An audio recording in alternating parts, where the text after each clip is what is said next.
Lucky girl. Lucky. I think they're talking about the other grandpa. Test. There we go. Well, welcome everyone to Board of Public Works and Safety.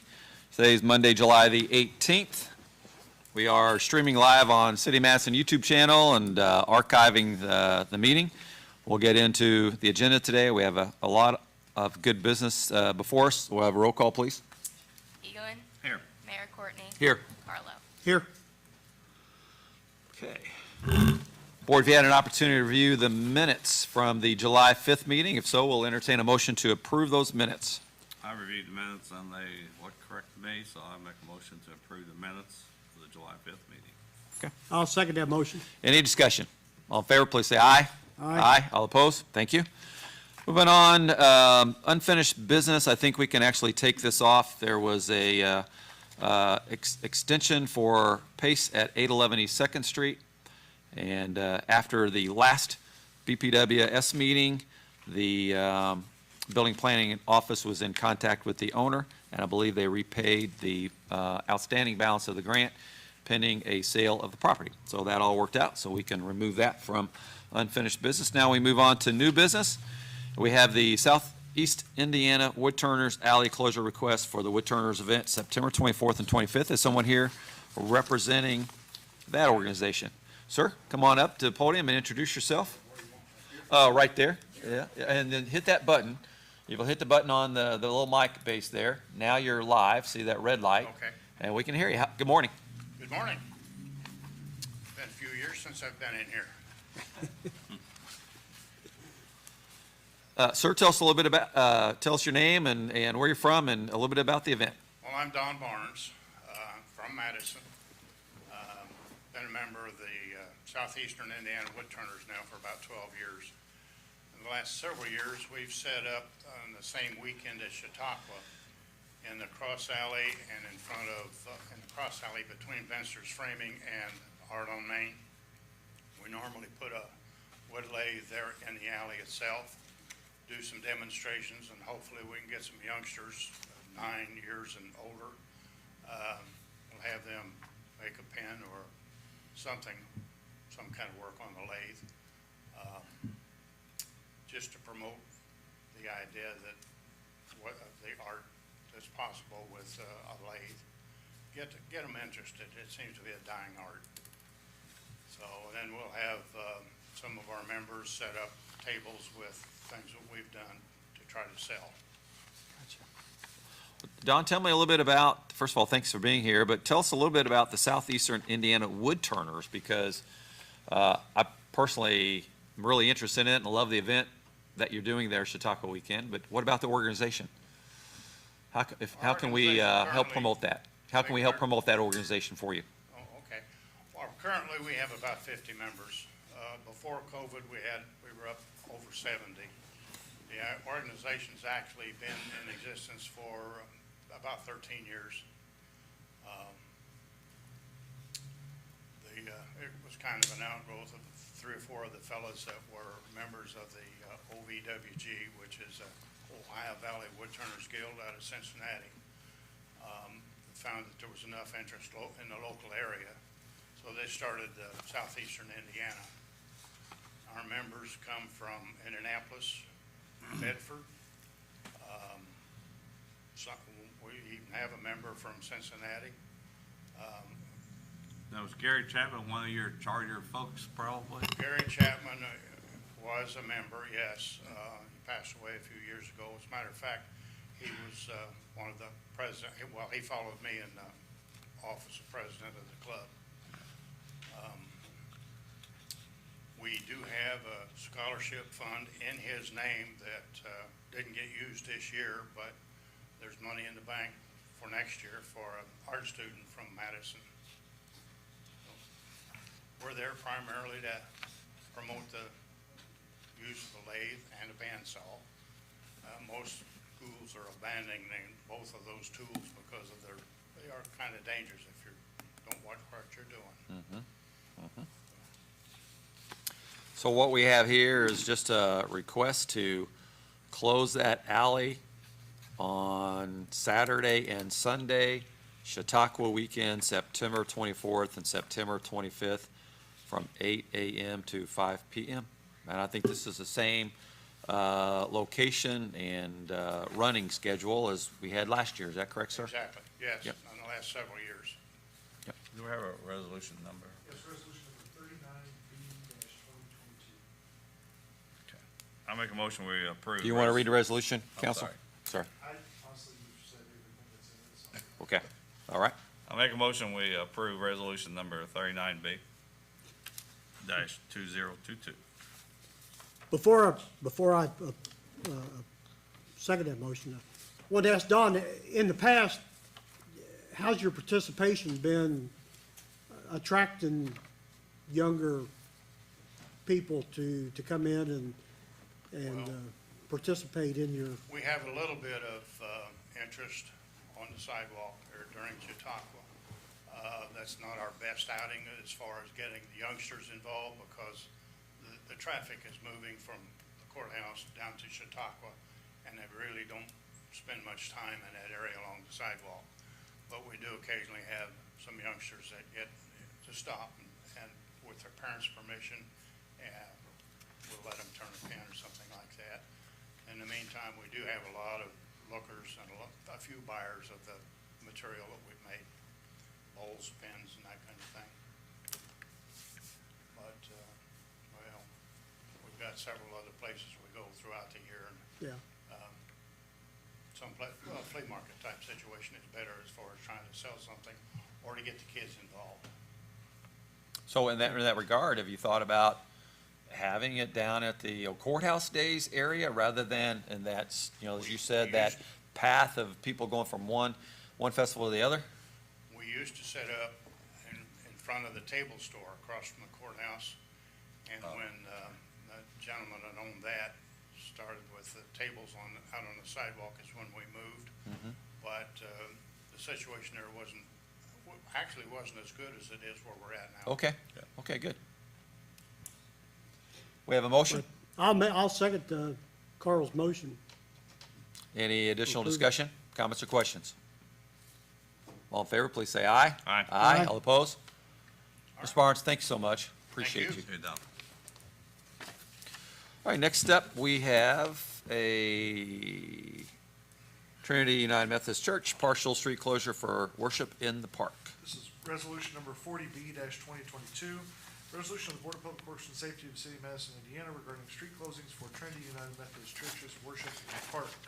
Whereas there's been a request filed by Reverend Doug Walker on behalf of Trinity United Methodist Church for a street closing in connection with the church's worship in the park to be held every Sunday from July 24th, 2022 to December 1st, 2022. Now therefore be it resolved by the Board of Public Works and Safety of the City of Madison, Indiana, that the southbound lane of Broadway Street between Main Street and 3rd Street shall be closed from 11 to noon on every Sunday beginning July 24th, 2022 through December 1st, 2022. Be it further resolved by the Board of Public Works and Safety of the City of Madison, Indiana, that said street as closed shall be under supervision and control of Trinity United Methodist Church at the times noted above. Good morning. Tell us a little bit about why you're here today, sir. My name's Pastor Doug Walker at Trinity United Methodist Church, and every Sunday we do a worship in the park. That we've got permission to do that, and we found that about 3 weeks ago, 3 or 4 weeks ago, we actually had a car zooming through and almost hit a kid because we have lots of parking. Those are parked up, and so the kids are looking at the worship service from the door. So we're trying just to slow traffic down. We're proposing a partial closure, maybe 1 or 2 barricades. Still people can wiggle through, but know that something's going on a little bit down the road when they're heading south on Broadway. So we're requesting it for safety purposes. We have access to street barricades because of farmers market, so we can just use theirs. I've talked to Gina, and she said that's okay. Just put them back. And it's only for 1 hour, correct? What? 1 hour? 1 hour, yeah, 1 hour. Again, we're not shut down completely if somebody wants to go and park, if they want to. So describe that a little bit, because you did use the term partial closure, but is there going to be a barricade at 3rd Street that would stop cars from turning south We Is would that not, what well, I propose we would not completely barricade. It takes Okay. about 3 barricades, so 1 or 2 to make them wiggle around. Okay. Just kind of slow them down. Just let them know there's something going on up Okay. ahead and don't come zooming through. See? How would you envision that looking up there just south of the fountain where the service is set up? How would that, are they just kind of like, Well, then there's a straight Weaving shot, around? because you have cars parked on one side, on the church side. Yep. Fountain side, there is none. It's a pretty wide lane, you know. I think it used to be parking on both sides of the Sure. center. So that's a real wide lane and, you know. so is this really more of a slow down, be cautious type Yes, activity? yes, yes, Okay. it's slow down. We might get one of those little kid flag, you know, little kid, plastic kid holding the flag. Yeah, or some cones, you know, kind of segregate and draw attention to the area. Oh, that's a good idea. Yeah. You got a couple cones, yeah. I think Couple we have cones those. would draw attention to the area of where the people are actually at, which is just south of the fountain. Right, right. So that is our proposal. And it's weather pending, because you don't have the service there every Sunday if Right, it's we did poor not have it weather. yesterday. It Or was in the winter. raining. Yeah, exactly. So it's wind weather, yeah. Gotcha. Well, I'll make a motion to approve resolution number 40-B-2022. I'll second the motion. We'll open up for discussion. Comments or questions? Comments or questions from anyone in the audience? Do a vote. All in favor, please say aye. Aye. Aye. All opposed? Pastor Walker, thank you so much. Thank you. Appreciate it. Okay, Chamber of Commerce street closing and event plan for soup, stew, chili, and brew. More, Richard. This is resolution number 41B-2022. Resolution of the Board of Public Works and Safety of the City of Madison, Indiana regarding street closing for the annual Soup, Stew, Chili, and Brew Festival. Whereas there's been a request filed by Richard Ice on behalf of the Madison Area Chamber of Commerce for street closings in connection with said group with the Soup, Stew, Chili, and Brew Festival to be held on Saturday, October 8th, 2022. Now therefore be it resolved by the Board of Public Works and Safety of the City of Madison, Indiana, that the following street shall be closed for parking purposes only from 6 p.m. on Thursday, October 6th, 2022, through 9 p.m. on Saturday, October 9th, 2022. West Street from Main Street north to Fountain Alley. Be it further resolved by the Board of Public Works and Safety of the City of Madison, Indiana, that the following streets shall be closed on Saturday, October 8th, 2022, from 6 a.m. to 9 p.m. Main Street from the west side of Jefferson Street to the east side of Broadway Street. West Street from Main Street north to Fountain Alley. There will be a dumpster will remain there until Monday. West Street from Main Street south to Heights Lane. Mulberry Street from Main Street north to Fountain Alley. Mulberry Street from Main Street south to Heights Lane. Broadway Street from Main Street north to 3rd Street. Each alley running north from Main Street to Fountain Alley between Jefferson Street and Broadway Street. Each alley running south from Main Street to Heights Lane between Jefferson Street and Broadway Street. Be it further resolved by the Board of Public Works and Safety of the City of Madison, Indiana, that said street shall be closed under the supervision and control of the Madison Area Chamber of Commerce at the times noted above. Morning, Richard. Morning, how are you folks? Doing great. So thank you so much for completing the event plan. No problem. And we've just gone through the resolution on what the street closure consists of. And it looks like it's a same footprint as in prior years. Exactly. Perhaps maybe walk us through the event plan itself, the schedule of events, and, you know, perhaps how the booths are all lined up. I've been to the event myself several years. Perhaps it's exactly as in past years, perhaps not, but maybe highlight the event overall. Because also, we're sharing, you know, what your application is with the entire broader community. So share with us a little bit more about the event. For those that don't know, Soup, Stew, and Chili and Brew is actually it's a fundraiser for the nonprofits in town. Last year, we turned over $60,000 back to the nonprofits through sales of soup, stews, chilies, and brews at the booths. So that's the big thing of it. It also was designed, it's on Main Street intentionally. The purpose is to bring people to Main Street, not just downtown. So we set up from Jefferson to West Street, or Jefferson to Broadway, run food booths, informational booths. We get a lot of our members who don't want to do food, but want to hand out pamphlets or whatever, they can set up informational booths. There'll be a kiddie park again with 4 or 5 big inflatables that they can slide down and jump in and all that kind of stuff. Also has a music component. We'll have 3 stages. One will be down towards Jefferson Street, one will be in this general area, the other one will be down around Broadway. Broadway will be the main stage per se. We're adding a feature this year that we're actually gonna have a band after the food stops. So starting 5:15, 5:30, we've upped our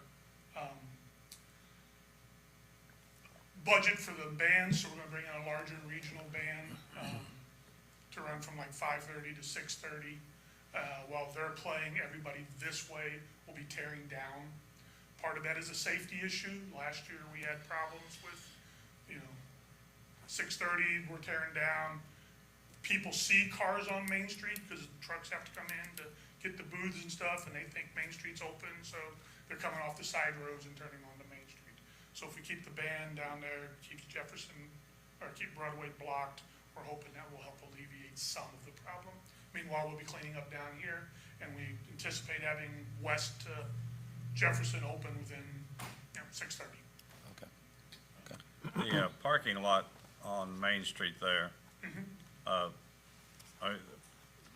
you're not gonna be in there, are you? No, it will be accessible, we'll just block off the Main Street Okay, okay. access to it. That's the way it was last year. Yeah, so they'll come in from, was it Poplar there? 'Cause I know or there's alleys. the hookups for the electric cars, they're in there also. Yeah. So okay, Yeah. so it's gonna be open. Thank you. So our event guidelines are, I would say, continuing to evolve. We just launched that process just a few months ago, so we could get a better understanding, particularly of the safety features, from traffic and also from, just crowd management, which we think is, all of that's important. This is a really popular event, so you've got a lot of density happening in a relatively few blocks area. Walk us through then, the barricades, concrete versus the fiberglass ones. You've got a lot of entry points coming in on the north and south sides with streets and alleys and intersections. Perhaps, Richard, walk us through, measures that have been taken for the safety aspects. The only place we anticipate having concrete barriers is down on Jefferson. And that'll just be the 2, I'm gonna call them the outside lanes, sidewalk lanes. That's just because there's so much traffic coming in off the bridge that wants to just continue barreling down Main Street. That last year we put cars there, that caused a problem because we were all night getting the cars back on the hill. We literally started moving them about 7:30 and we're not done till 9:30. Okay. So I think we're gonna do away with the cars this year. Side streets, we're just gonna put the plastic barricades, so they're easily removed. I don't anticipate a whole lot of trouble off the side streets. Everything's gonna be north of the alley or south, depending on which side of the road we are on, so they can go out the alleys if they do get onto the road. And then, of course, Jefferson will be blocked by a stage. N3's letting us use their stages, so it'll be their larger one that tears down in minutes once the band is done. Richard, you talked about when the event's over at 5 PM, people coming in, starting to tear down, bringing their trucks in to load up, having some people thinking that Main Street is open. Right. Do you have any plan maybe to station people at the barricades Yeah, I'm to hoping to, kind of control who comes in the footprint in order to tear down and Yeah. load equipment and keep personal vehicles maybe out? yeah, we will have, and I'm gonna be honest, I don't know how this happened, but we ended up with Hanover Police on scene, so I'm gonna have them around for a couple extra hours to help with traffic control. Well, I think maybe what Dave is referring to is, so if you went to Regatta, for example, there were attendants at all the gates for access purposes, I mean, for a variety of reasons. It might be helpful to have attendants at both entry points so that, and then having someone roaming to make sure people aren't moving. Believe it or not, it does happen where people move the barricades. It happens occasionally. But particularly the main entry points on the east and the west, it would seem appropriate to have volunteers in that area all day long. And I think there's usually tables Yeah, selling there'll- tickets, so there'll you be are ticket attending in tables those areas, so right? there will be. What I was thinking is after the event's over, Okay, that's when we really seem to start Gotcha. having trouble. So if we put a police officer here at West, in the middle, he's kind of controlling both directions. Same thing at Mulberry Street in the middle, he's controlling both directions. Won't really need one at Jefferson because we'll have attendants there because that's where we're gonna open up to allow people. I'm gonna try and keep the vendors from using West and Mulberry to get in after it's over. They gotta come down, come in through Jefferson, go out to Jefferson. okay. It's a good idea if it works, you know. Yeah, and our tear down this year, I hope. If you have cooperation If with you have your, it's all into the, people in the cars. yeah. If they wanna stop, they're gonna stop. If they don't, there's not a lot other than get out of their way I can do. I Richard? think our tear down's gonna be better this year. We're gonna rent a U-Haul, and as opposed to trying to pack everything back to the chamber building and having to make 50 trips, we'll just make one big loop, throw it all in the back of the van, and I'll worry about it on Monday. So I'm just gonna kind of methodically go through this. Site plan map, thank you for that. We certainly see where all the points of entry are. Under the business and resident notification plan, what's been the response? I mean, generally, I know that this event's really, really popular, but what is the response of Main Street businesses, for example, or visitors that come down during this event? I don't know on the residents, to be honest with you. There are a few people who live upstairs. I don't know. On businesses, it's like Mixed? 2-to-1. Oh. 2/3 of them consider it one of their best days of the year. Okay, 1/3 of them don't like it for whatever reason. okay.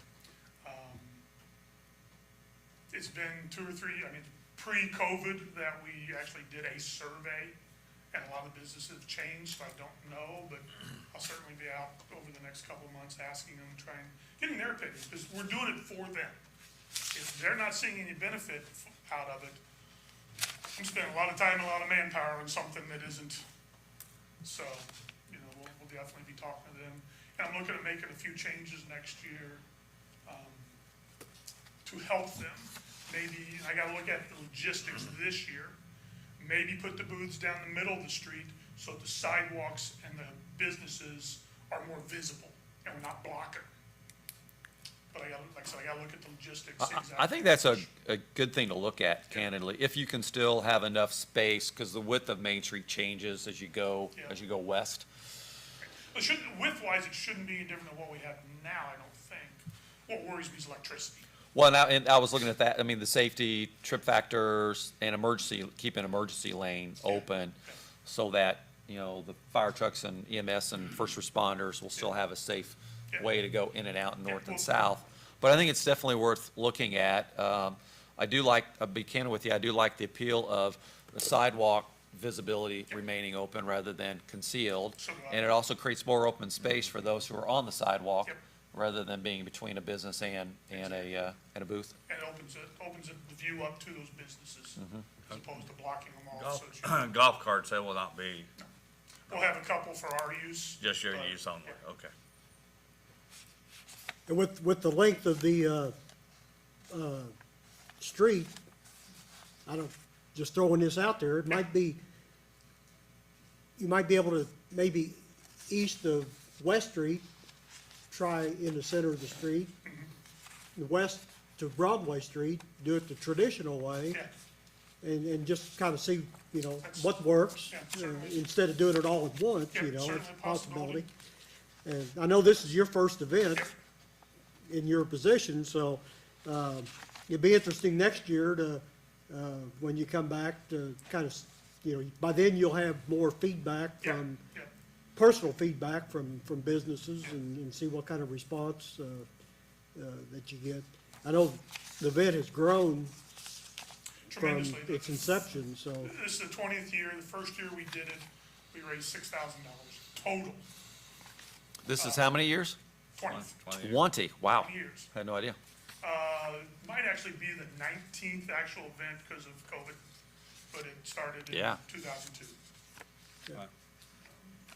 You know, since I started thinking about taking this job, something that really is stuck in my head is that this town needs to do more to recognize Jeff Garrett. We don't have this town without Jeff Garrett. He started Riverfest, he started River Roots, he started this, he helped get the incubator off the ground. Somewhere down the road, you guys need to name a street for him. That's my soapbox, I'll get off of it now. Hey, rename the chamber building, the Jeff Garrett Chamber Building. I would love to do that, but we got an award for him, and I don't want to so. But Something yes, to think about. That was my Something to first think about. thought when, you know, and then I found out we had the Jeff Garrett Award for citizenship, That's right. so. Well, let's move on here. I guess it would be the business resident notification page. There's a site map there. Is this just with a bunch of legends in it? Is this from last year? Or do you not? Is it, I'm just trying to figure out, is the footprint essentially the same? But Footprint's some of exactly these the same. businesses are gonna change. This map is not last year's map. The only map I could find for last year was populated with all the booths and everything, and I just wanted a raw, these are the streets we're closing. How many booths are there through that length of the event venue?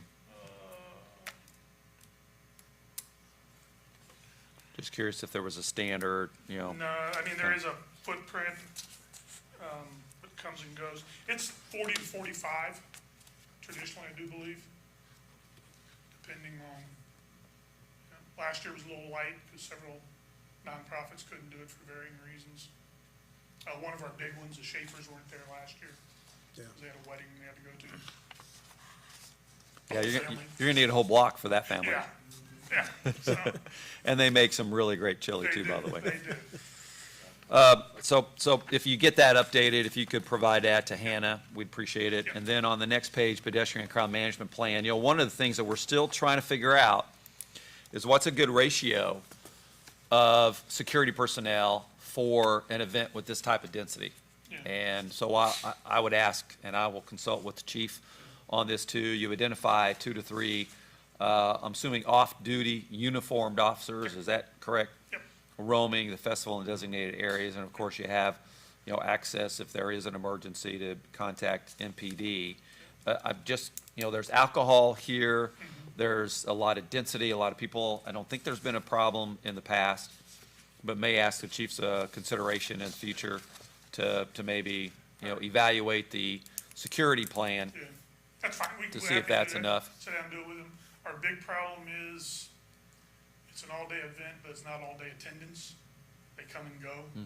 So, you know, we did $80,000. I'm thinking that's about 4,000 people, just based on $20 a head spending. But I don't know when they were there. You know, it starts at 10, goes to 5. We had 4,000 people, give or take, in there during that period. We could have 3,000 between noon and 2. And then, you know, the rest of it spread out the rest of the day, I just don't know.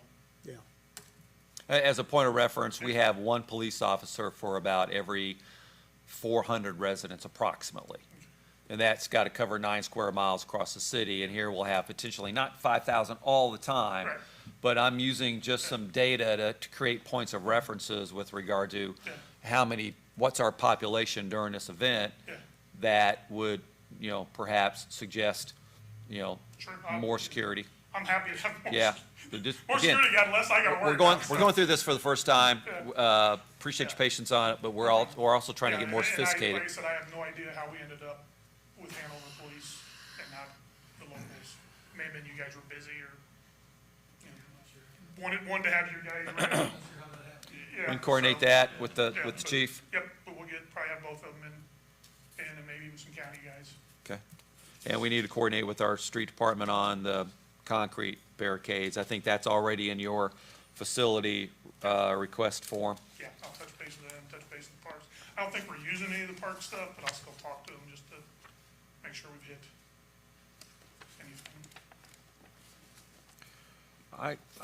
I want to, do you guys have any more questions as we continue flipping through the pages here? It's a very good plan.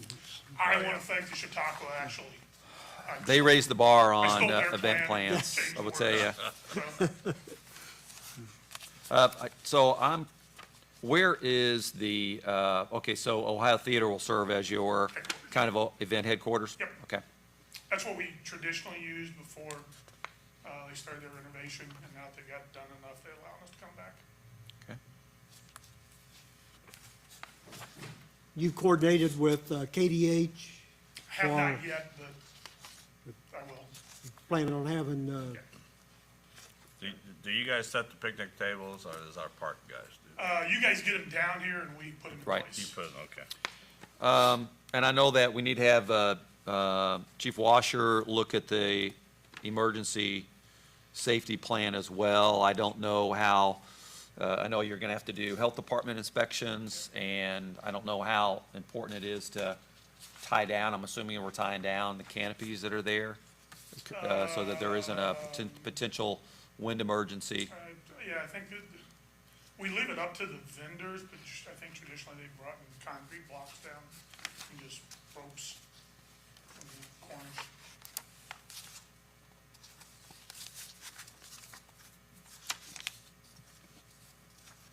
And I'm gonna, A lot of this I haven't done yet because I was kind of waiting on you guys to say, yes, that's why I'm here Yep. 3 months early.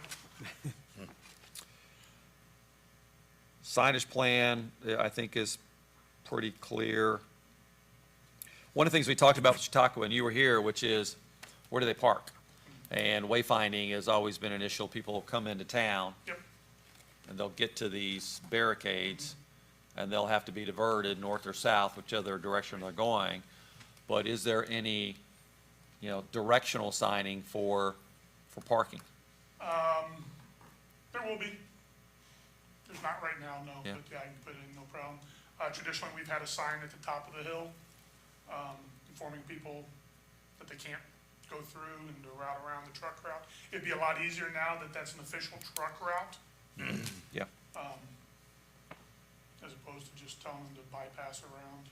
And then, of course, at Jefferson, my intent is to route them south to Vaughn, or Broadway, route them south to Vaughn, at Jefferson, north and around, Or you could put a sign there at Jefferson, Maine, the parking lot on yes. Second and Jefferson Street, that Yep, would be yep. available. And the riverfront. Yeah, it's all good parking down there around the post office and down Yep. through there. And it's really not that far of a walk, It's not. even though people think it is. And I think I had that backwards. At Broadway, they'll be routed north to Third Street, Okay. because Third Street's that way, and Jefferson down to Second to go that way. Or Vaughn Drive, whichever. And you could put a parking sign there, at Walnut also, parking south, because that could bring you right into the Jefferson Street, Second Street parking area there, Oh, okay, without yeah. going up there at that major Yep. intersection. Yep. Just suggestions. On the waste management Get plan, name and roll, make can we it go to work waste for you. management? Is that okay with you? yeah. I want to ask this because, we stack the dumpsters and the portalets right here on West Street, right? And is there any, I know that might feel like it's central to the event, but they stay there for a couple of days after the event's over until Rumpke can come and the porta potty company comes and picks them up on Monday. Yeah.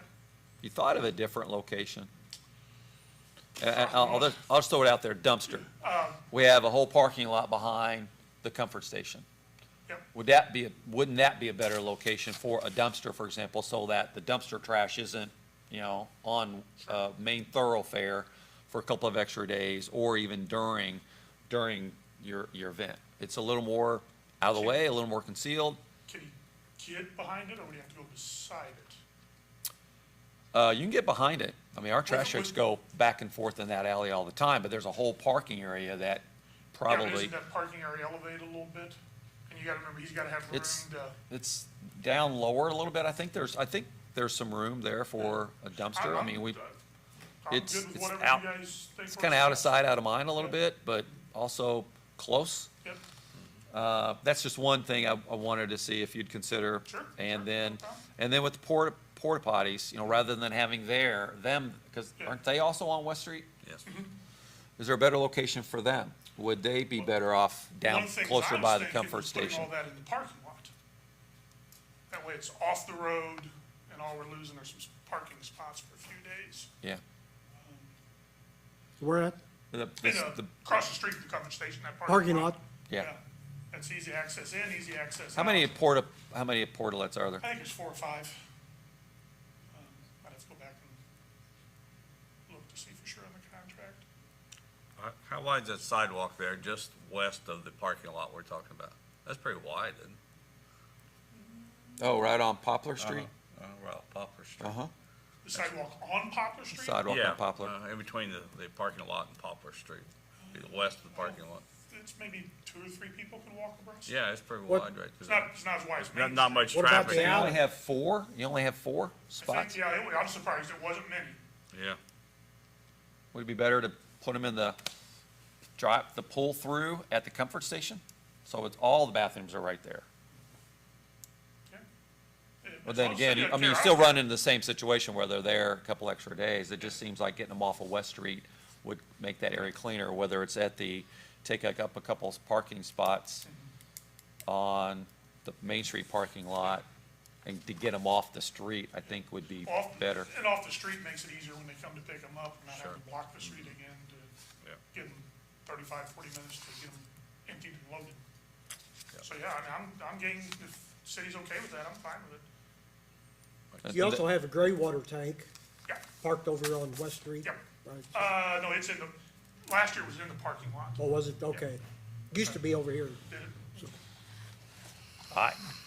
I think there's a way to keep things off of West Street and move it over there, which is kind of out of the way a little bit, either behind the comfort station, if you put everything back there Yeah. in one central location rather than scatting it around. I mean, you could technically put, I think, probably portalets back there too, and the gray water tank and your dumpster in the parking lot behind the comfort station, and keep all of the common area Oh, physically and visibly clean. If you would look into that, I don't know how the board thinks about Yeah. that or not, but I think now's a good time to maybe experiment with, And- changing the footprint And around. a lot of people sit over here behind on the West Street side of the coffee shop too. So that way the portalets wouldn't be right there in their way. Yeah, Cause they, Oh, yeah, yeah. The only thing I'm thinking about, if we put the porta pots behind the comfort station, they'd be hard to find. People wouldn't know that they were there. With some signage, a little bit right of there signage. in front of it, all restrooms are here. Or put them in the drive where you. I kinda like the idea of putting them in the driveway. I do too. I like that too. Like where the Santa Claus house Yes, sits. yes, Right I think if you're only talking about 4 or 5, you could put them all right there. there. Yeah. that's yeah. right. Yeah, okay, let me look. I mean, I know the portlet company. I mean, they're Yeah. So, And it's easy to more get in and out. visible out front than they would be in the back. Puts everything kind of in a central area. Yeah. Okay. okay. So cleanup, let's talk, since, while we're on the topic of waste management, let's talk about cleanup. After the event's over, you're having an extended kind of event because of music after the booths, the vendor booths break down. What's the cleanup like on Main Street when we reopen at 9 o'clock? What's it look like? Should be clean as a whistle. Okay, We'll pull the garbage cans over to the curb, just because we don't have anything to do with the physical can, but the garbage will be down in the dumpster. I'm hoping to get ahold of the Boy Scouts again, see if we can get a troop down there. Last year, we had a disconnect with, our volunteers on being there to clean up. I know we had that, so I'll try to make sure that Okay. doesn't happen this year. I might ask Tony Sorrell's our Director of Streets here to talk a little bit about, because you will have volunteers who are cleaning the area. We'll have a contract with the dumpster, so trash apparently is getting into the dumpster. Yep. What about the receptacles on the sidewalk? Because there'll be a lot of sidewalk activity. Talk a little bit about that. I know that, do we do we normally are down here on Sunday morning cleaning or emptying those. Is that still the case? Tony, perhaps maybe you want to come up and we can identify this and see if there's a follow-up needed on it. We run around on Sunday mornings, as far as the black trash cans. Okay, Mike, there we go. there you go. Yeah, we run it Sunday mornings. Okay. They'll be full, of course, which they're usually not full. As they get full during the day, Richard, does somebody be emptying? Okay, okay. What I was wondering is, in years past, we've run the street cleaner down the road on Sunday, Saturday night, Sunday. Is that possible too? Sure. Well, it's just that, when would we do that? Because we don't want to call in a crew at 9 o'clock on a Saturday night Understand? to do that. We basically do anyway. I mean, this event is kind of rough for us. I mean, Understandable? since it's right here on Main Street, I mean, real quick, what we do is we preset everything Friday evening. And we come back in at 5 o'clock in the morning, and we slide everything out. And basically, my guys have to stay around. I mean, whatever they got planned, there's no plans, because we come back in either at 7, 7:30, or 8 or 9 o'clock and tear everything down and take it back. So, it's just. Well, I'm trying to figure out how do we avoid that step so that we're coming back in on Sunday morning when we would normally come back in. And you will have concrete barricades down there on that end, but they're not going to be end to end, are they? Are they going to be No, there should be one on. going to made so that the it would eastbound, one on the westbound, and still technically, but Yeah, that's going to be that's gonna be part of a the problem. challenge? I mean, if you're gonna choke it down to center lanes, that's not gonna be a good idea, my opinion. Ideally for us is the cars. I know it's not good for you, but the cars, you guys They're just movable. move them. We gotta have a guy come in that drives the loader and move those. And did you say something about opening up from Jefferson to Mulberry? Yeah, after the event's over. We're gonna have a band down here playing from like Right. 5:30, 6:30. But you said you were gonna open that up before. Once it's clean. So Why don't we- when everybody, all the traffic are gonna open up, and they're gonna have to go up and down Mulberry Street. Or West Street. I saw- It's open to West Street here. Music's on Broadway. Usually gonna be down all the way, yeah. Well, I'd much rather have people, as me, going up and down Jefferson, than these two side streets, Mulberry and West. But Let's- that's you. Yep, no, let's do this. I still think there's some planning to do on streets and waste management. Notwithstanding, I mean, I think everybody, we'll go to this, but we'll find the street closure. Now we're talking about some of the details on the actual event plan. So I would recommend a follow-up, with the chief on security, Chief Washer on the emergency planning, and then also Tony on what's the timing of the schedule with actually reopening the road, how we reopen the road, how we barricade the road safely. I think that those are three things that are worthy follow-up items here, and we have time to do it. If that's okay with you guys, we'll have those as follow-up items on the event plan. I think that'd be great. Yeah, two cars isn't the problem. We got two at every street that Yeah. ain't the problem. And like Dave said, you will have to have people watch the barricades, because they will be moved. And one other question, semi-traffic coming down the hill Coming down, which from the west, Okay, yeah. where are you gonna route those north to Third?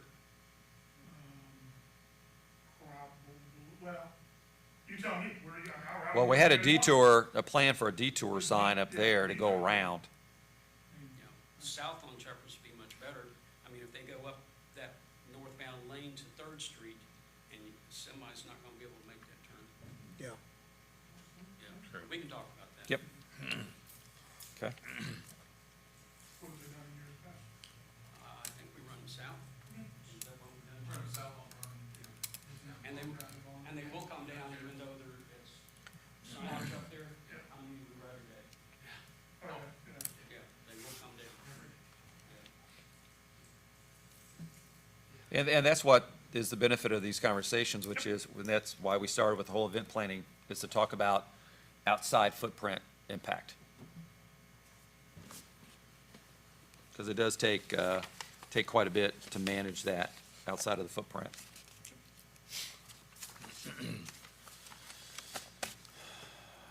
Other than the follow-up on those three things we just mentioned, any other questions from the board?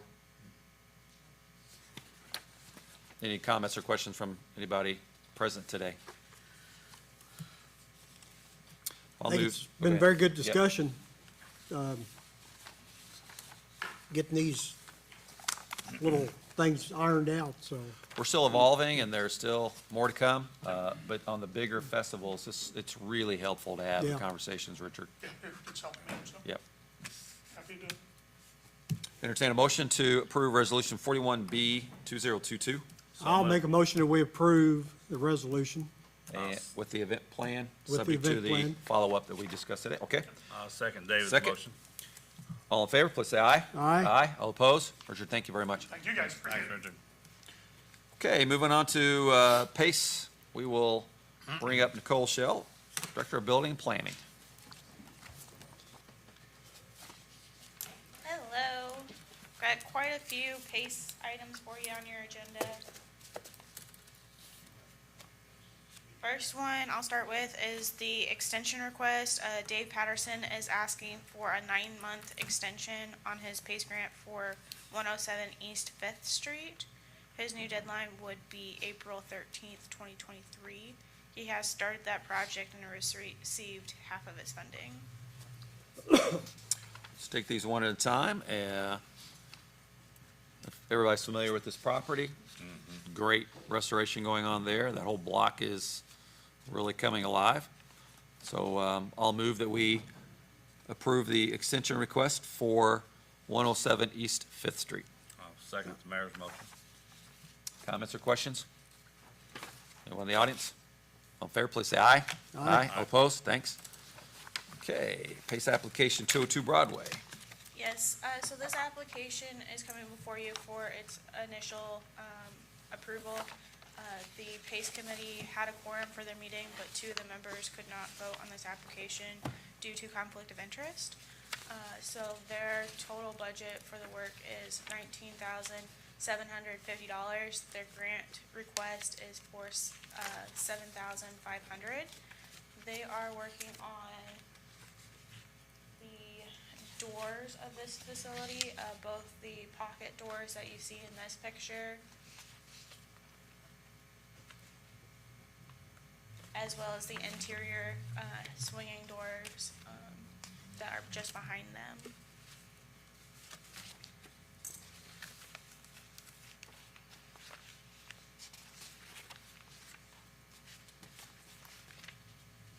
Okay. There we go. Nicole, this appears to fall under the guidelines Yes, it does. For- that Yep, for the PACE committee rehabilitation. has established.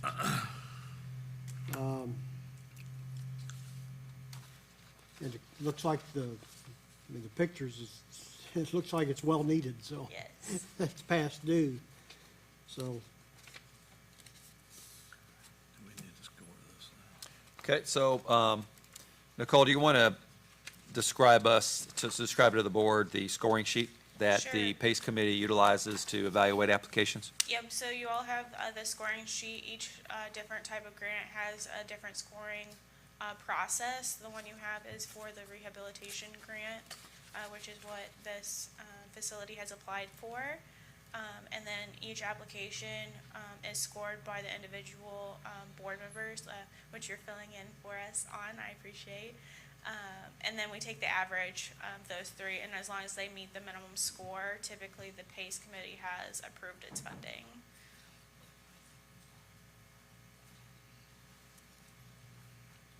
And it's just on your own basis. There's no set parameters for Okay. each of those, other than the ones towards the bottom, which include use. Okay. The total cost of the project's $19,750. They'd be eligible for a $7,500 rehabilitation grant, which is Yes, the that's cap. Okay. I'll make a motion. It was a good we, application. Yep. Approve the PACE application for 202 Broadway. I'll second that motion. Any discussion? Comments or questions? All in favor, please say aye. Aye. All Aye. opposed? Thank So you. if the three of you will just fill out that scoring Yep. form and leave it up there, I'll grab it just for their Got it. file. Okay, thank you. Next, we'll move on to the applications that were recommended by the PACE committee. There are 9 of them. Starting with this one, 612 Walnut Street, Dana Jo Johnson is requesting a grant of $5,600. She's going to be working on this concrete porch.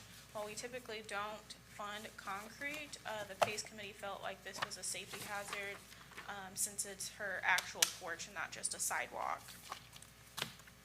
Will this go back just as it is, or will there be a ramp or anything like that? Nope, it will go back just as it is. Okay.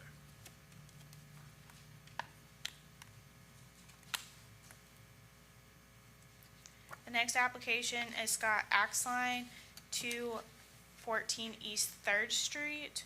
He's requesting $3,752.50. He's working on tuck pointing and paint on this structure.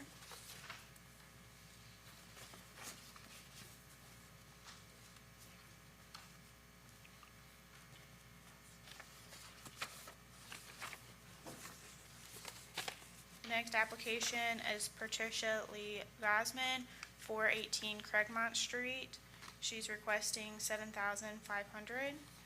She's doing quite a bit of work on both of the front and side porch that you can see here. Both of the roof structures have failed, so she's working on those aspects. Is that north or south of Maine? It North, is north of Maine. That's north. between Maine and Third. Be behind the red pepper, correct? Yep, it's Oh, like okay, two gotcha. up It's from on the red east pepper. side, okay.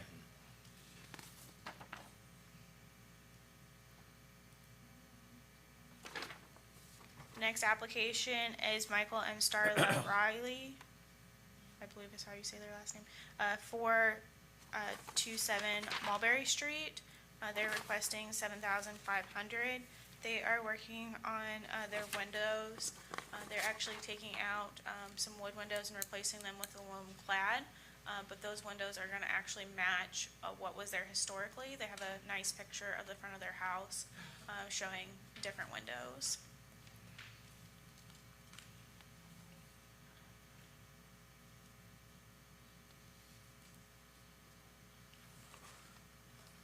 The next application is Amanda Briner, 512 Elm Street. She's requesting $750.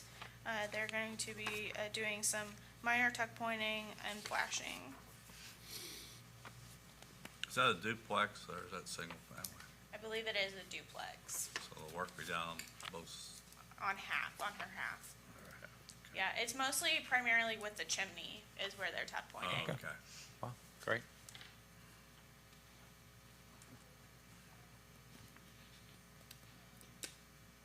The next Yeah, application glad to is- see them tuck point and restore the chimney rather than remove it. Right, yes, yes, it's, this application is John and Melanie Harrell, 313 West Third Street. They're requesting $7,500. They're also doing quite a bit of work, including adding new storm doors, replacing broken windows, fixing what they can on those windows, and then, they're going to be replacing this, garage door that does not, function.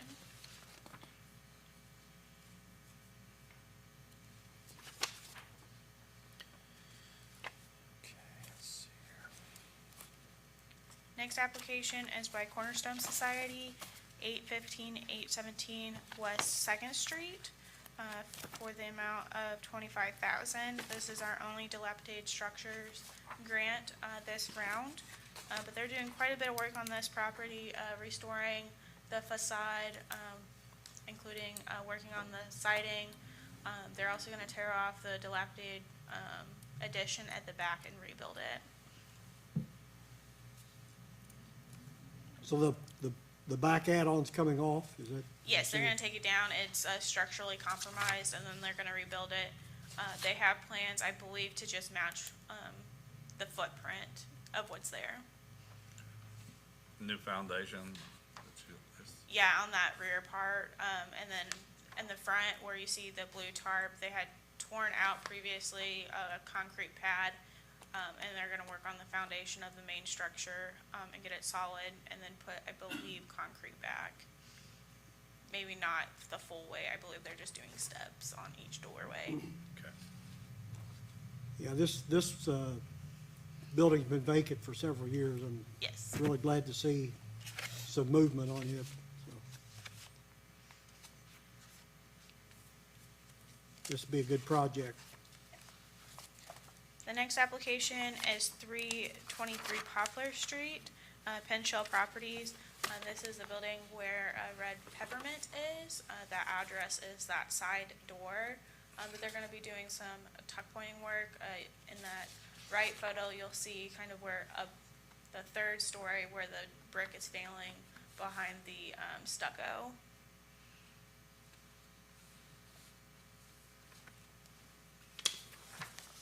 That's a highly visible location too. Will they be removing that stucco and exposing the brick when it's completed, or do you know? I don't know that for sure. They have some structural issues on that second floor that they're addressing. I think that's primarily what they're doing, and then they're just gonna try to get it watertight. Yeah. And the final application is 945 West Second Street, Penn Shell Properties. They're requesting 7,500.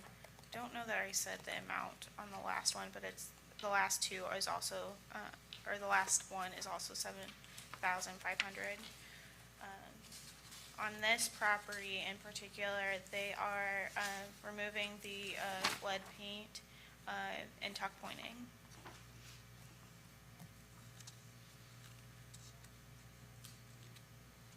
Presumably, anything that needs historic district board approval, I know that we don't require that as part of the PACE application process, but we do require it as part of the PACE grant funding. Yes, that's So correct. those processes are already Yep, underway. every application has already gone through. There is one, Scott Axline, he's on their next agenda, but it's for an unrelated item. Okay. Back you up to the application at, it's a Cornerstone property on West Second. That previously had a grant, didn't it? Yes. And I know that, I think they've already started work on that to do some demo work there, but are we confident that this particular project is, I guess, ready from a financing and planning perspective? And did Indiana Landmarks partner with them on this? Yes, Okay. Indiana Landmarks is partnering with them. I don't know to what capacity they are partnering with them, but I don't foresee an issue with this project moving forward. They're they've got a contractor lined up, but they're working to find more local contractors to work on this property, to both bring the cost down but keep the work in Madison, because they're current contractors from Louisville. Okay. I'm glad to see it's happening. And are they adding a chimney? Because from the renderings, it looks like, or from the pictures, it looks like there may be, There are two chimneys. there are two chimneys, okay. And this grant for this structure is exterior work, is that correct?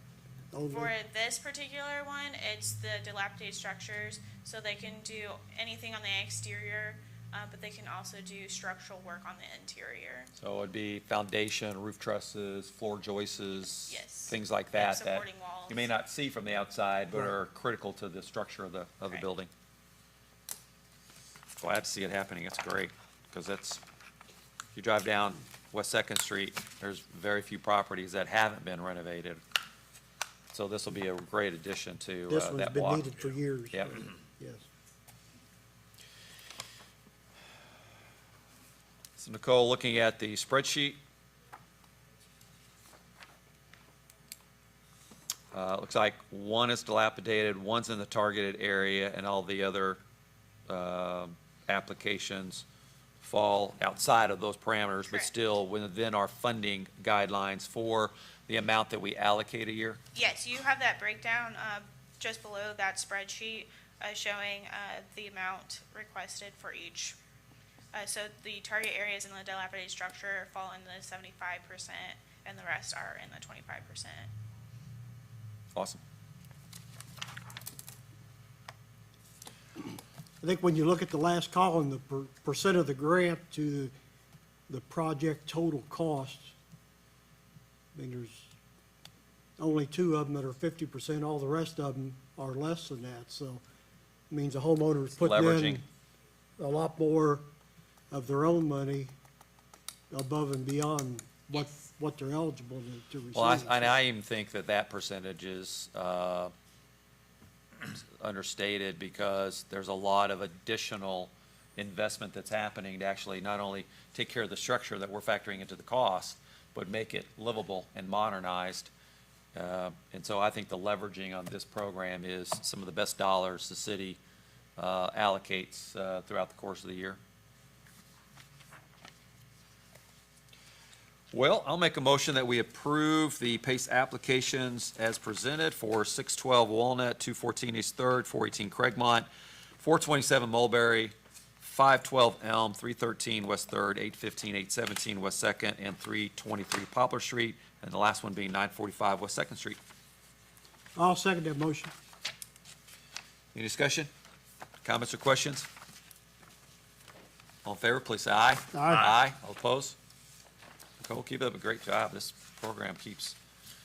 And I do want to mention too, as far as, we had some guests in town from Florida who have been all over the country, and they were remarking frequently about how beautiful our historic district and community was. And I talked to Tony about the great job our street department's doing, and complimented all the residents and investors who are, making it happen, because they are partnering with us to bring preservation, but also a clean, safe, beautiful community for everybody in the region to enjoy. And so they went on and on and on about how beautiful our community was. Keep up the good work, Nicole. And we have an amendment. Yes, Okay. so you have an amendment filed by Rick Brody for his project at 801 West Main Street. While they were working on his PACE grant work, they came across more bricks that were significantly deteriorated and needed to be replaced than originally budgeted. They had about 300 square feet of bricks originally budgeted, and they had to replace 380 square feet, which raised his cost. So the PACE committee reviewed his proposal and recommended approving an additional $330 to his PACE grant. We have a motion to approve the amendment to 801 West Main. I'll make a motion to approve the amendment for 801 West Main. I'll second that. It's a beautiful building. Any discussion? Comments or questions? All in favor, please say aye. Aye. All opposed? Thank you. Okay, we have some final reports, Nicole. Yes, the first being for 801 West Main Street. This is the bricks before from the interior as well as some of the exterior. They really don't do the project justice with the photos he took, but I went by there and it did appear that he fixed where I could visibly see issues when I inspected it the first time. So he has met, in my opinion, his PACE grant according to his paperwork. And so his disbursement amount would be for the recently approved $2,955. Okay. Okay, we'll do these in a batch, if that's okay. The next final is for 919 West First Street. Mike and Melissa Prickett, they worked on this cute little house. And with historic board approval, really Wow. transformed it. the PACE grant paid for some of the windows and railings, as well as the cedar lap siding. So his PACE has been completed according to his agreement, and his disbursement amount would be for $7,500. Can you go back to the before again?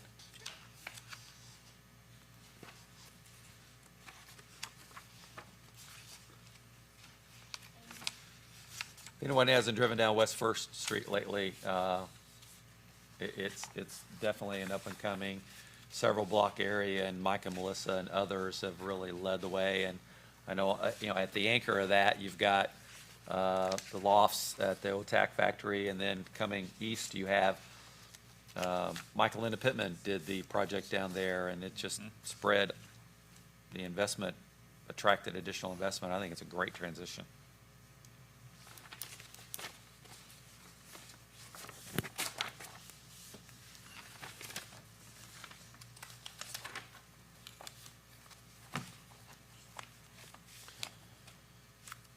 Okay, 521 Mulberry, there we I'm go. actually gonna Oh, go a you little do bit that? out of order, because I want to Oh, save okay. that one for last. Yeah. And you'll see why in a second. This one is 711, 713 East Main Street, SEI Real Estate. They removed the lead paint on this property and did some tuck pointing. Wow, beautiful. Yes, and it definitely looks great. Their PACE grant has been done according to their agreement, and their disbursement would be for $7,500.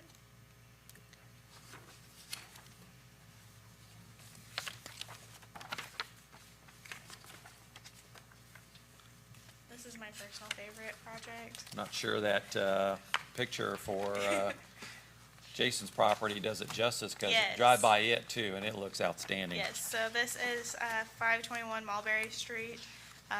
Leslie Jackson really transformed this property that has sat vacant for I don't know how many This went through years. several owners until you got to the one that Yes. made it happen. Several owners in only a couple of years, and they were able to make it happen. So when they got it, the whole back had been taken off, and it was open to the elements. Look at that transformation. So they rebuilt the rear addition like it would have been before the previous owners took it off. And yeah, a great investment. Their PACE grant was done according to their agreement, and this is one of our dilapidated structures. So they are receiving a disbursement of $25,000. Wow. That whole block is, I think that was the last house on that block that probably really needed Yeah. restoration. On that side, at least.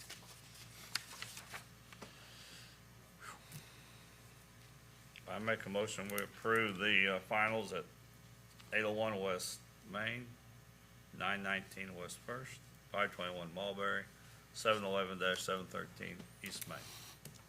I'll second that motion. Any discussion? Comments or questions? All in favor, please say aye. Aye. All opposed?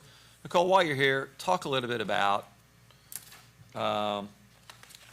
our blight elimination program and where we are with systems and data, and perhaps a new building inspector, maybe introduce him to us, and then I have a comment after you give us an update.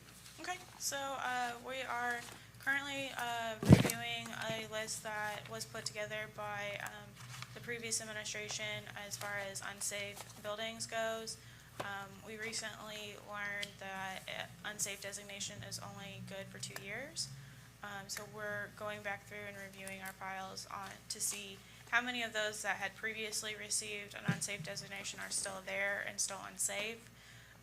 Our code enforcement officer, Dewey O'Neill, is working through a list of endangered buildings that our Historic District Survey Update team put together for us. They marked 26 buildings as endangered while they were downtown reviewing and updating our survey. They're a group of historic preservationists as well as architects.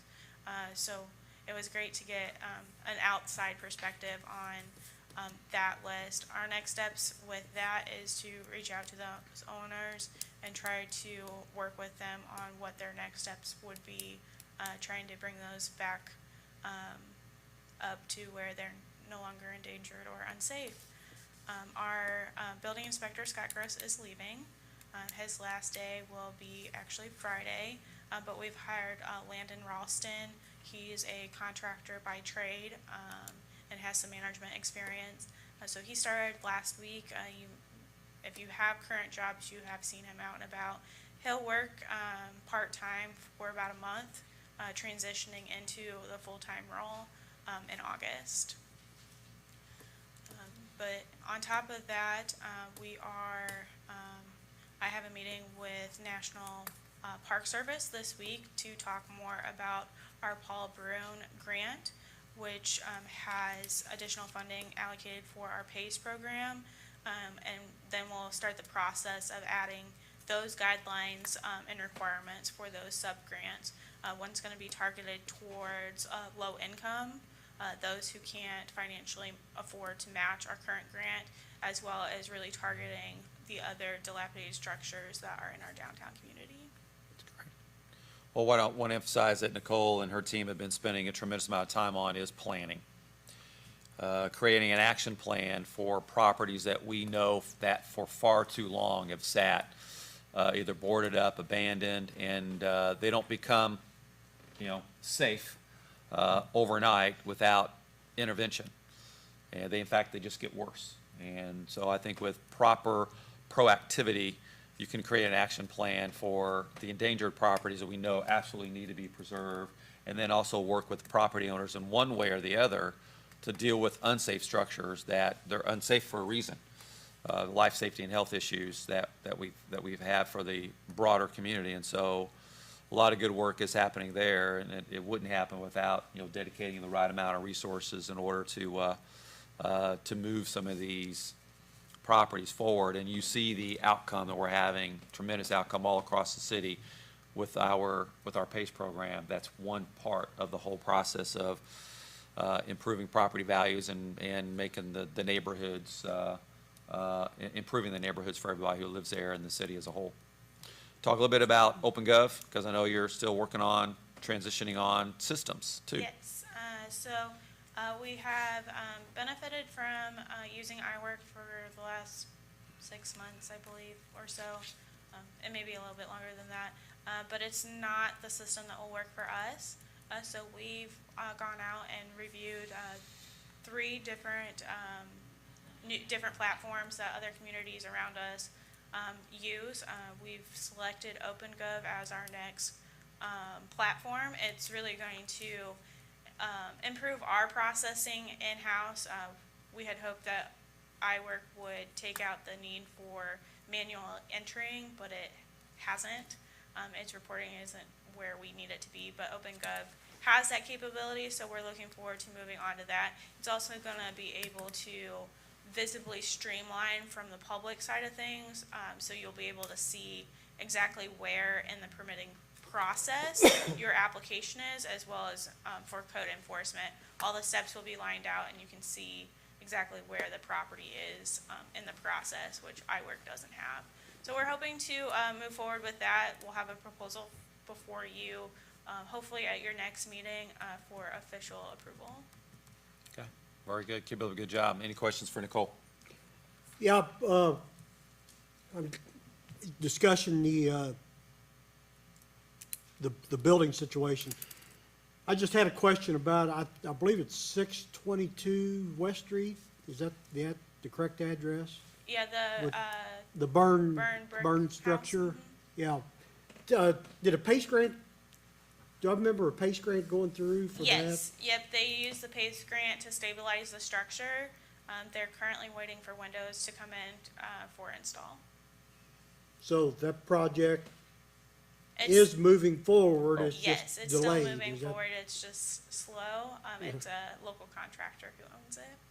Okay. It's had a lot of investment in it already. If you remember, there was no roof. There was really nothing supporting the the north and south facades of the property, and there's a new roof, and again, they're waiting on the new windows. Yeah, they've done I know bunch we of- do, I mean, I know we've talked about this before too, and it's probably worth another conversation with the owner, and that is to clean up the exterior, because I Right. think that also gives it a presence of being unmaintained. Yep, Right. I will definitely have that conversation. It doesn't look like much is done A for the lot has been exterior, done. but interior wise, I believe they're basically done as what they can do on the interior before windows come in. Well, that was probably one of those projects where the money they received and the amount of work that needed to be done, it Far in excess, yeah. yeah, far exceeds, what the eye can see from Right. the street, Sure. so. And I drive by it just about every day, so, just popped up, so I just wondered what the status of it was. We fully funded the pace on that because of the Yes. work that had been done on the stabilization and the exterior. Yes. Yep. Okay, thank you. No problem. Thank you. Thanks, Cole. Grandpa Wallace, would you like to join us? Afternoon, board. Chief, I mean. Pawpaw Wallace. Grandpa works for two part-time applications, excited about both. Both are have been in the past an integral part of our emergency response team and are wanting to come back to us on a part-time basis, which will really improve the current status of our ERT and get it up and running to the speed where it needs to be for safety of the officers and ultimately the community. So first applicant is Keith Hartman. Keith's a retired sheriff's deputy. Been in law enforcement 27 years and is currently a police officer at the Columbus Regional Hospital in Columbus, Indiana. The second one is Brent Bennett. Brent has 7 years of law enforcement experience. Worked briefly for the MPD, 6 years at the Sheriff's Department. Currently works at Arvin Sango, but misses the ERT squad, misses the camaraderie of law enforcement, and wants to come back to us. And he's again a key player, has been a key player in our ERT squad in the past. So both are Tier 1 Academy graduates. Brett will take a few classes of online refreshing with the Academy, but he's in good standing with them once he completes that. So I would respectfully ask the board to add these two gentlemen to our part-time officer status at the police department. Chief, let me ask a question about that, and I think it's great. You're getting fantastic candidates, and the resources that have been added have been noticeable to fill in where we have needed additional resources at, very, very strategic times.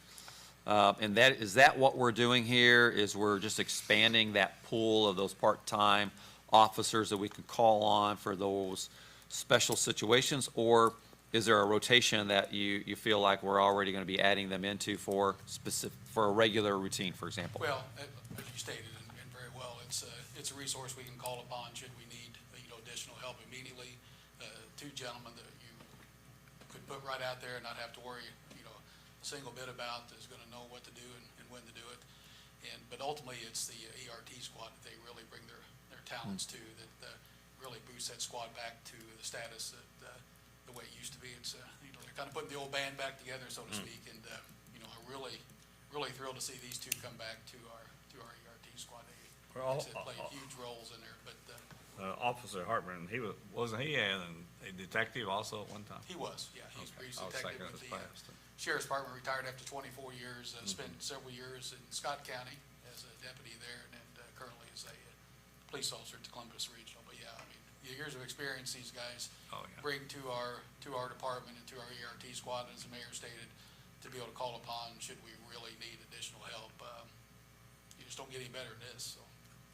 Really glad Chief, to under see your that. leadership, we've just seen a tremendous improvement in public safety, and not only, the expansion of investigative and detective resources and improved evidence handling and cataloging, but this part-time program adds a lot of resources. I think that there's a kind of misunderstanding across the broader community when we say we have 33 police officers. It doesn't mean we have 33 police officers who are working every day. We have multiple situations where our force may be, 70, 75% of what our actual roster might be, and these part-time officers really fill a critical need at a critical time. And that's a great point. You know, we'll be losing one for numerous months for the military service, which, we support 110%. But, takes officers away from us on the streets for that period of time. So, as the mayor stated correctly, we never have our full allotment. But we certainly couldn't have moved forward in this manner without this administration and your all support, both financially and verbally, and all the comments that are made. It goes a long way in really boosting morale within the departments. I was at the last council meeting, and Officer Wimpy received an award, life-saving award. And a comment that he made that to me, just stuck out, that he left the department. He was employed with MPD for a few years, and then he left for a few years. And at the council meeting 2 weeks ago, he made the comment that because of changes in MPD, that's why he came back here. And I think we were fortunate to get him back, have him return, so. So I think that says a lot right there for the leadership, your leadership, and the leadership of the administration. That's exactly right. Putting resources to our police department, so, It's made a tremendous difference. yeah. And Officer Wimpy is an example of the kind of officers we want on the MPD, and we want to come back. So we're thrilled to have him back. And not only is he an excellent police officer, but he's also, it's like taking my granddaughter. But he's also Oh, a the big clock part- is running. Hi, Patty.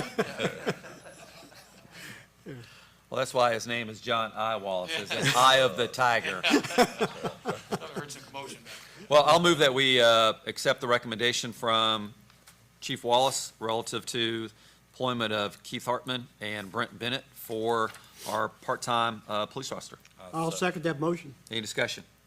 Comments, questions? All in favor, please say aye. Aye. Thank you very much. Chief, Thank you you. want to briefly talk about, just for the community here, school safety? That's been certainly on all of our hearts and minds, and the numerous school shootings that have occurred throughout the country, and most recently out in Uvalde, and a meeting Chief and I have been talking about this a lot, on what role we can play in ensuring the safety of our children in our schools. And we attended a meeting recently with the working group for the school board. You want to talk a little bit about that and perhaps where that's heading? Yes, the mayor and I went to the school board during one of their work sessions. The mayor extended the city's hand out to the board any way that we can help out. Of course, they know that, but it's a good idea to go meet with them face to face and let them know that we're here for them, and anything we can do in partnership with them, that we're willing to do so to keep our schools and our kids ultimately as safe as possible. We are conducting several training sessions prior to school starting, active shooter training within the schools. E.O. Muncie has been kind enough to allow us to use that the school's been kind enough to allow us to use the E.O. Muncie facility for training, which we have coming up several days of in the near future. We've had several days last week in which we trained there with our canines. So anytime you can get into the school setting, the school structure, and work, on how you're going to respond, it's just a tremendous asset to the department and community. We use they're little plastic BBs, and they sting. So it makes the training more realistic when you know that you could have some pain inflicted upon you rather than just making a noise or whatever it may be. So in my infinite wisdom, I thought, I need to find out how, what they're going to feel like. So I let one of the guys hit me in my most padded area, and I can assure you, you don't want to get hit by them too many times. So they are effective tool for us to use, and through some money that has been set aside through the budget process from last year. We were able to buy these particular weapons that you need. They essentially look just like the weapons we use if they have the orange safety tip on there, but they're about as realistic as you can come as far as what your weapon would react and be like should you get involved. We have the rifles that we use, and we have the handguns that we use. So like I said, through that we're able to buy everything that we need to train with, and we have some pretty intense training coming up. We've invited and opened that up to the county, Hanover, basically any law enforcement agency that wants to join in, we're welcoming them on board, because God forbid, but in the event something would happen, whether it be a school or a factory or wherever it may be, you know, you're probably gonna have a county and a city guy or a county and a Hanover guy or whoever going in together. So, you know, it's important that we train together in these situations. We have, picked through the Uvalde situation, and we're continuing to research and look at that to make sure that, you know, we have all that laid out in front of us, and so we can avoid any of those mistakes, which, hate to be a Monday morning quarterback, but we can obviously say there were many, and it turned out tragic. So we want to learn from those, so it never happens here either. I mean, it worked the news yesterday, Greenwood, Indiana, Yes. not that Greenwood far from Mall, here. yeah. Yeah, Greenwood Mall, a lot of people from here drive up there. Friend with Mayor Myers, and our thoughts and prayers go out to his community who's enduring that right now. And I'm sure he is having lots of conversations right now about prevention and education and training and policies. That it resurfaces all of those conversations when this happens. Absolutely, yeah, very sad. But we're working hard. Bottom line is, we're working and training hard and trying to cover all of our avenues, working hand in hand with our school resource officers and getting prepared, you know, for this coming school year. Thank you, Chief. Thank you. Chief, thank you very much. Keep up the good work. Still, could I say what? Yes, sir. Dave Adams from the Police Commission Board. I appreciate John so much, not only because he wears cool socks, but his leadership has been phenomenal. We have an unbelievable police family. A lot of younger officers and a lot of the older ones, and I'm very grateful to the administration for providing the funding for that. But it's the action move. I got to participate in one of it's called Flash. We borrowed that from the military, which is kind of cool. It's interactive on the screen, and they were amazing. I got to try to do some things, and I wasn't half as good as some of the guys we've got. So the confidence level is wonderful. They're active. We really appreciate being around on bicycles and walking, and I think Sue John's leadership is going to be awesome. Appreciate it. The American Agree with you 100%, Dave. Yeah. Thanks. Thank you, Chief. Okay, moving on, we have claims. Mayor, I've had an opportunity to review the claims. With that, I'll make a motion that the claims be approved as submitted. I'll second David's motion. Comments or questions? All in favor, please say aye. Aye. All opposed? Thank you. Mayor's comments, not a whole lot to add. I mean, it's been a long meeting, but a lot of really good information. Again, we're continuing to evolve and get better at all of our jobs so that Madison can be the best and safest community for everybody who either calls it home or calls it home for a weekend. And last week, we had a groundbreaking for the mixed-use development on the Hilltop, which was extremely well attended. Thrilled about the announcements made there and the partnership with the school, as well as the investor community and the neighbors. All of the work that's going in from an economic development perspective and planning. More great announcements are on the near horizon.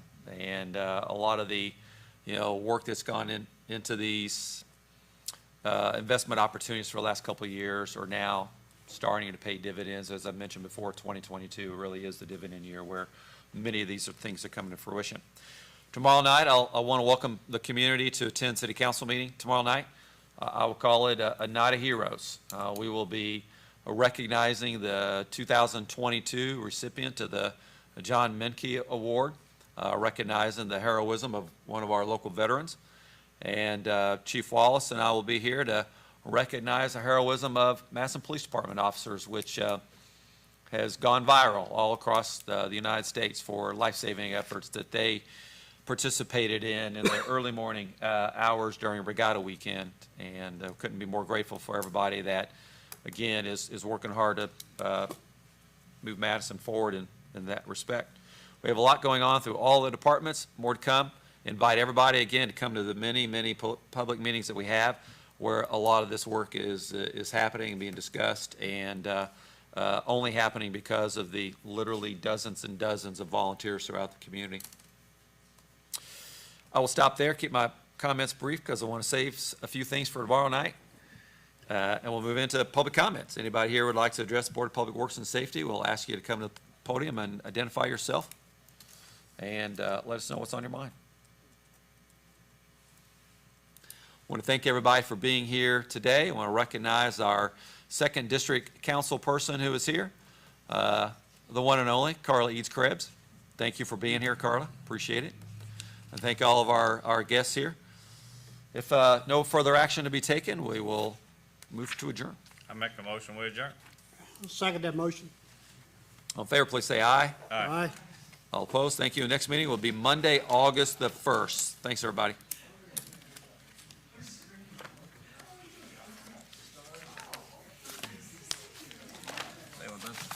Alley down by Charlie Ricketts.